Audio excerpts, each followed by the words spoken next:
कहानी की शुरुआत में हम साइबेरिया की एक जेल को देखते हैं जहां ढेर सारे जर्मन सोल्जर्स को लाइन से खड़ा कर दिया गया था। दरअसल वर्ल्ड वॉर 2 के खत्म होने के बाद रशिया ने बहुत से जर्मन सोल्जर्स को कैदी बना लिया था और उनसे कोयले की खानों में दिन रात काम करवाने लगे। हालांकि इस जेल की सिक्योरिटी काफी कम थी, लेकिन इसके बावजूद भी कोई इस जेल से भागने की कोशिश नहीं करता था क्योंकि इस जेल के चारों तरफ बर्फ ही बर्फ थी और ये जेल किसी भी इंसानी बस्ती से पूरे 14,000 किलोमीटर दूर थी। इसलिए अगर कोई कैदी इस जेल से भाग भी गया तो साइबेरिया की जमा देने वाली सर्दी में उसकी मौत पक्की थी। ये जेल चारों तरफ हजारों किलोमीटर दूर फैली हुई बर्फ के बीच में बनाई गई थी, इसीलिए कोई भी कैदी यहाँ से भागने का सोच भी नहीं सकता था। लेकिन इन कैदियों में एक कैदी ऐसा भी था जो बहुत ही शार्प माइंड था और वो इस जेल से भागकर अपनी बीवी और बेटी के पास जाना चाहता था। इस कैदी का नाम क्लेमन फॉयरल था, जिसे इस जेल में पूरे 25 साल की सजा काटनी थी और क्लेमन ऐसा बिल्कुल भी नहीं चाहता था कि उसकी आधी जिंदगी इसी जेल में बीत जाए। क्लेमन किसी भी हालत में इस जेल से भागना चाहता था। लकीली एक दिन क्लेमन को भागने का मौका मिल गया और वो एक कोयला ले जाने वाली मालगाड़ी में बैठकर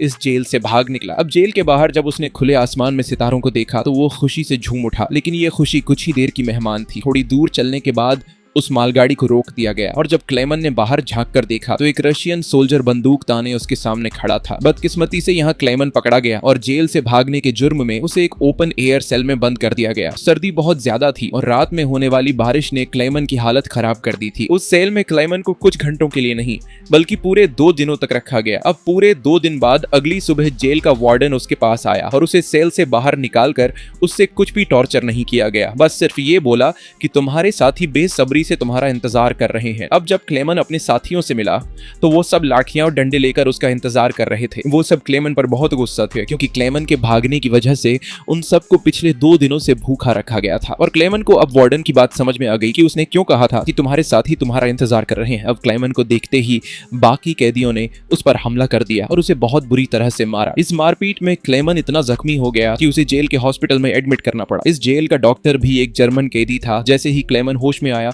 उसने डॉक्टर से कहा कि मैं एक बार फिर से जेल से भागना चाहता हूं और मुझे आपकी मदद चाहिए। डॉक्टर क्लेमन की बहादुरी देखकर हैरान रह गया कि ये इतना सब कुछ झेलने के बाद भी हार मानने को तैयार नहीं। डॉक्टर ने उसे समझाया कि इस जेल से जिंदा भाग पाना नामुमकिन है और अगर तुम यहाँ से भाग भी गए तो बाहर की जमा देने वाली सर्दी में मर जाओगे। लेकिन हकीकत ये भी है कि अगर तुम यहाँ से नहीं भागे तब भी तुम्हारी मौत पक्की है, क्योंकि जिन कोयले की खानों में तुम काम करते हो वहाँ कार्बन की मात्रा बहुत ज्यादा है जो हवा के जरिए तुम्हारे शरीर में जाता है और उससे कैंसर जैसी खतरनाक बीमारियां होती हैं। इसलिए डॉक्टर ने क्लेमन से कहा कि तुम्हें एक आखिरी बार इस जेल से भागने की कोशिश जरूर करनी चाहिए। उसके बाद डॉक्टर ने अपने सारे गर्म कपड़े, जूते और जरूरत का सारा सामान निकालकर क्लेमन को दे दिया और उसे ये भी बताया कि रशियन सोल्जर्स अपना खाना रेलवे लाइंस के पास छुपा कर रखते हैं। इसके साथ ही उसने क्लेमन को एक बंदूक भी दी ताकि वो अपनी हिफाजत कर सके। दरअसल डॉक्टर ने ये सारा सामान इसलिए पहले से इकट्ठा किया हुआ था क्योंकि वह खुद भी इस जेल से भागना चाहता था, मगर 1 हफ्ते पहले उसे पता चला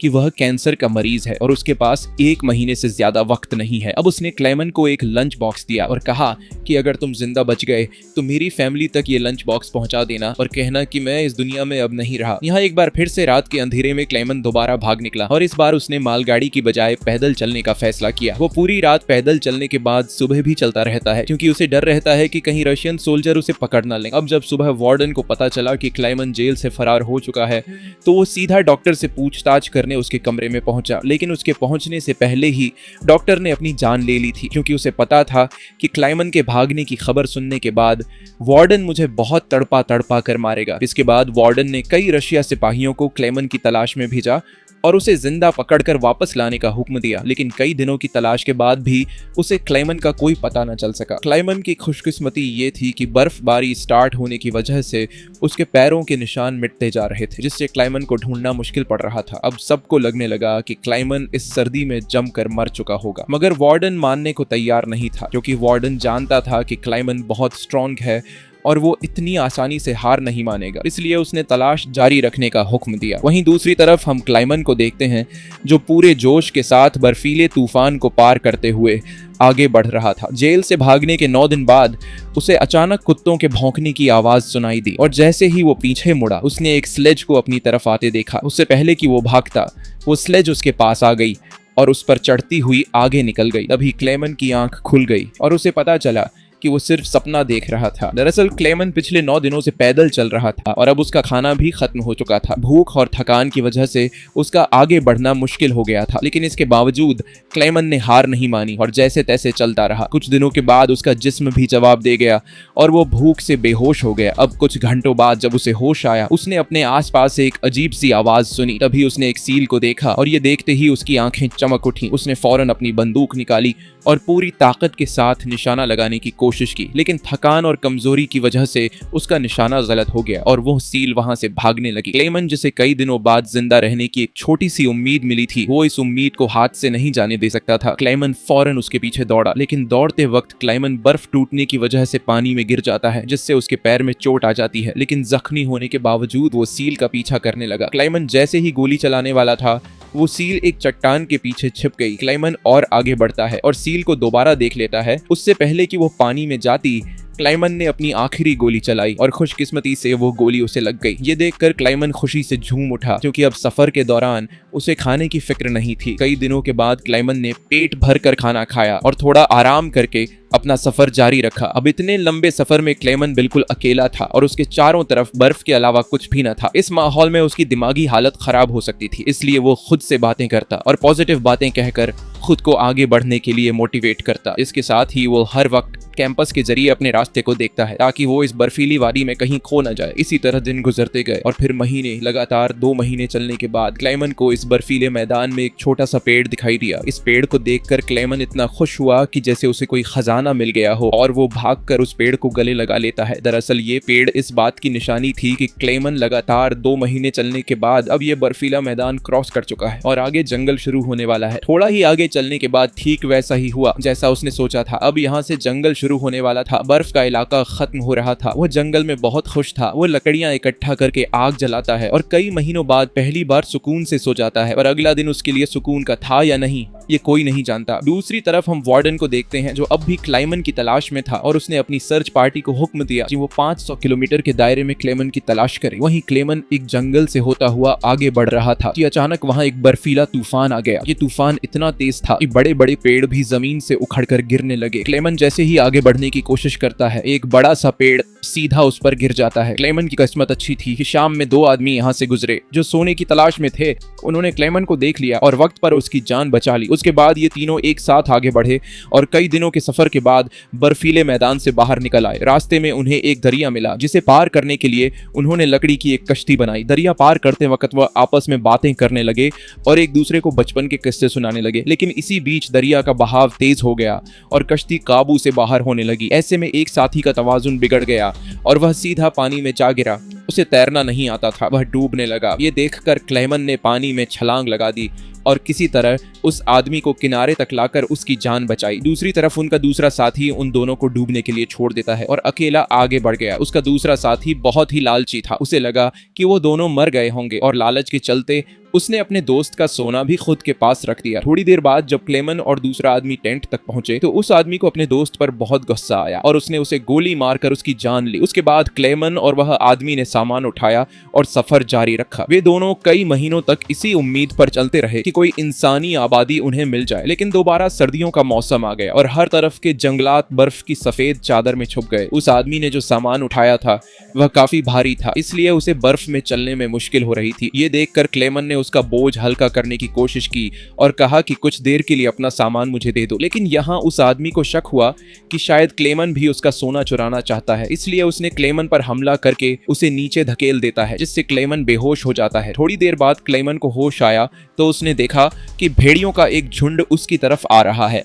अपनी जान बचाने के लिए वो एक दरख्त पर चढ़ने लगता है, लेकिन पेड़ पर चढ़ते वक्त एक भेड़िया उसका पांव पकड़ देता है। लेकिन दरख्त कमजोर था और दरख्त दरमियान से टूट गया, जिससे क्लेमन नीचे गिर पड़ा। अब क्लेमन को लगा कि उसकी मौत पक्की है। अभी अचानक गोली चलने की आवाज आई। क्लेमन ने आंखें खोली तो उसने देखा कि कुछ भेड़िए मर चुके हैं और जो जिंदा थे वह भाग चुके हैं। दरअसल इलाके के शिकारियों ने आकर उसकी जान बचाई। वो उसे अपने गांव ले गए, जहां गांव के लोगों ने उसका इलाज किया। बरसों की मेहनत के बाद क्लेमन एक इंसानी आबादी तक पहुंच चुका था। लोगों को देखकर उसे बेहद खुशी हुई। कई दिनों तक वो गांव में रुका और लोगों ने उसकी खूब खातिरदारी की। एक दिन गांव में एक लेटर आया जो किसी और का नहीं बल्कि खुद वार्डन का था। इसमें लिखा था कि एक जर्मन फौजी हमारी जेल से फरार हो चुका है और अगर किसी ने उसे पनाह दी तो वह गद्दार कहलाएगा। अब ना चाहते हुए भी क्लेमन को यह गांव छोड़ना पड़ा, क्योंकि अगर वो यहाँ से नहीं जाता तो वार्डन इस गांव वालों को भी सजा देते। जाने से पहले गांव के लोगों ने उसे खाने पीने का सामान और एक शिकारी कुत्ता दे देते हैं। इस लंबे सफर में अब क्लेमन का एक साथी भी बन गया है, इसलिए अब उसे अकेलापन महसूस नहीं हो रहा था। वे दोनों कई दिनों तक चलते रहे। रास्ते में उन्हें एक लकड़ी की फैक्ट्री नजर आई और कुत्ता खाने की तलाश में उसकी तरफ दौड़ा। अब क्लेमन अपने कुत्ते को बचाने के लिए मिल के अंदर गया। वहां वर्करों ने क्लेमन को पहचान लिया और उसे मालिक के पास ले गए। वहां जाकर क्लेमन ने मालिक को अपनी पूरी कहानी सुनाई, जिससे सबको क्लेमन पर तरस आया। उन्होंने उसे खाना खिलाया और जर्मनी जाने वाली ट्रेन में बिठा दिया। क्लेमन खुश था कि वह जल्द अपने घर पहुंच जाएगा, लेकिन वो नहीं जानता था कि मिल के मालिक ने उसकी खबर वार्डन को दे दी है। अब वार्डन अपने सिपाहियों के साथ स्टेशन पर उसका इंतजार कर रहा था, लेकिन स्टेशन पहुंचने से पहले क्लेमन ने दूर से रशियन सोल्जर्स को देख लिया और मौका मिलते ही ट्रेन से कूदकर भाग निकला। मगर बदकिस्मती से रशियन सिपाहियों ने उसे देख लिया और उसका पीछा करने लगे। क्लेमन ने जल्दी से पटरियां पार की, लेकिन अचानक न जाने वार्डन कहां से सामने आ गया। ये देखकर क्लेमन का दिल घबरा गया, क्योंकि अब उसे लगा कि उसकी बरसों की मेहनत जाया हो गई। अब इससे पहले कि वार्डन उसे गिरफ्तार करता, क्लेमन के कुत्ते ने वार्डन पर हमला करके उसे काट लिया और यूं एक बार फिर से क्लेमन को भागने का मौका मिल गया और वह पूरी जान लगाकर यहां से भागने लगा। लेकिन तभी उसे गोली चलने की आवाज आई और जब उसने पीछे मुड़कर देखा तो उसने अपने कुत्ते को मरा हुआ देखा। ये देखकर क्लेमन को काफी दुख हुआ, लेकिन इसके बावजूद भी वो रुका नहीं और अपनी पूरी ताकत से आगे बढ़ता रहा। उसके बाद वो पुल के ऊपर चढ़ा और नीचे से गुजर रही ट्रेन के ऊपर कूदकर वहां से भाग निकला और कुछ इस तरह से वो वार्डन के हाथों से फिर बच निकला। अब ऐसे ही दिन गुजरते गए और क्लेमन आहिस्ता आहिस्ता इस सफर में आगे बढ़ता रहा। देखते ही देखते साल 1952 आ गया और अब क्लेमन को जेल से भागे हुए पूरे 7 साल हो चुके थे। वो उस वक्त सेंट्रल एशिया में था और एक गांव के मेले में इधर उधर भटक रहा था। उस मेले में उसने खाने पीने की अलग अलग चीजें देखी। खाने को तो उसका मन कर रहा था, लेकिन उसके पास पैसे नहीं थे, इसलिए वो दिल पर पत्थर रखकर आगे बढ़ गया। तभी उसकी नजर 2 लड़कियों पर पड़ी जो मेले में पैनकेक्स बेच रही थी। क्लेमन ये पैनकेक तो खाना चाहता था, लेकिन उस बेचारे की जेब में 1 पाई तक नहीं थी, इसलिए वो मायूस होकर आगे चलने लगा। पर तभी उनमें से एक लड़की को उस पर तरस आ गया और उसने पैनकेक का एक हिस्सा तोड़कर क्लेमन को दे दिया। पहले तो क्लेमन को थोड़ा अजीब लगा, फिर उसने लड़कियों का शुक्रिया अदा करते हुए वो पैनकेक खा लिया। अब इस मेले में एक ज्यूइश आदमी भी था जिसने ये सब कुछ देख लिया था। उसके बाद क्लेमन एक चर्च में गया और ये आदमी भी उसका पीछा करते हुए चर्च में आ पहुंचा। दरअसल ये आदमी भी किसी जमाने में एक कैदी हुआ करता था, इसलिए उसने क्लेमन को पुलिस के हवाले नहीं किया और उसकी मदद करने की कोशिश की। उसके बाद वो क्लेमन को लेकर अपने घर गया, जहां क्लेमन ने कई साल बाद शेव की और अपने पुराने हुलिये में वापस आया। फिर उस आदमी ने क्लेमन को एक नया पासपोर्ट दिया ताकि वो रशिया के बॉर्डर को क्रॉस करके जर्मनी पहुंच सके। क्लेमन उस आदमी से बहुत खुश हुआ। जाने से पहले क्लेमन ने उसका शुक्रिया अदा किया और रशिया और जर्मनी की बॉर्डर की तरफ निकल पड़ा। कुछ हफ्ते बाद क्लेमन रशिया के बॉर्डर तक पहुंच गया और वहां मौजूद रशियन सिपाही को अपना पासपोर्ट दिखाया। यहाँ क्लेमन को यह डर था कि कहीं वो सिपाही उसे पहचान न ले या उसका जाली पासपोर्ट पकड़ा न जाए, लेकिन खुशकिस्मती से ऐसा कुछ नहीं हुआ और सिपाही ने क्लेमन को बॉर्डर पार करने की इजाजत दे दी। अब यह देखकर क्लेमन को इतनी खुशी हुई कि वो चाहकर भी अपनी हंसी नहीं रोक पाया। अब फाइनली वो उस पुल पर आ गया, जिसे पार करते ही वो अपने मुल्क जर्मनी में पहुंच जाएगा। और जैसे ही वो आधे रास्ते तक पहुंचा, उसकी आंखों पर एक तेज रोशनी पड़ी और जब उसने आंखें खोली तो उसने वार्डन को अपने सामने पाया। अब जब क्लेमन ने पीछे मुड़कर देखा तो वो अभी भी रशिया की जमीन पर था और इसका मतलब ये था कि वार्डन अब भी उसे गिरफ्तार कर सकता है। अब यहाँ क्लेमन का दिल टूट गया, क्योंकि उसके इतने सालों की मेहनत अब मिट्टी में मिलने वाली थी। लेकिन तभी कुछ ऐसा हुआ जिसकी उम्मीद खुद क्लेमन को भी नहीं थी। यहाँ वार्डन ने उसका रास्ता छोड़ दिया और उसे आगे जाने की इजाजत दे दी। अब पहले तो क्लेमन को यकीन नहीं हुआ, पर फिर भी वो हिम्मत करके आगे बढ़ा। दरअसल वार्डन क्लेमन के जिंदा रहने के जज्बे और उसकी बहादुरी को देखकर उससे काफी इंस्पायर हुआ, इसलिए उसने क्लेमन को गिरफ्तार नहीं किया और उसे अपने मुल्क वापस जाने दिया। और तभी वार्डन उससे ये कहता है, ये लड़ाई बस 2 सोल्जर्स के बीच थी, एक मैं और एक तुम, और इसे तुम जीत गए, जाओ अपनी जिंदगी जी लो। अब फाइनली क्लेमन ने उस बॉर्डर को पार किया और अपने देश जर्मनी पहुंच गया। इसके बाद वो अपने घर के करीब पहुंचा, जहां उसने अपनी बेटी और बीवी को देखा। अब थोड़ी देर बाद वो दोनों चर्च जाने के लिए घर से निकलती हैं, तो क्लेमन भी उनका पीछा करता हुआ चर्च में आ गया। हालांकि क्लेमन ने अभी तक अपनी बेटी को आवाज नहीं दी थी, क्योंकि उसे उम्मीद थी कि एक दिन जरूर उसके पिता आएंगे। जब उसकी बेटी ने पीछे मुड़कर देखा तो उसने अपने पिता को पहचान लिया और दौड़कर अपने पिता को गले से लगा लिया। अब इतने सालों बाद क्लेमन को जिंदा देखकर उसकी वाइफ की खुशी का तो कोई ठिकाना नहीं था। फाइनली उन तीनों ने एक दूसरे को गले लगाया।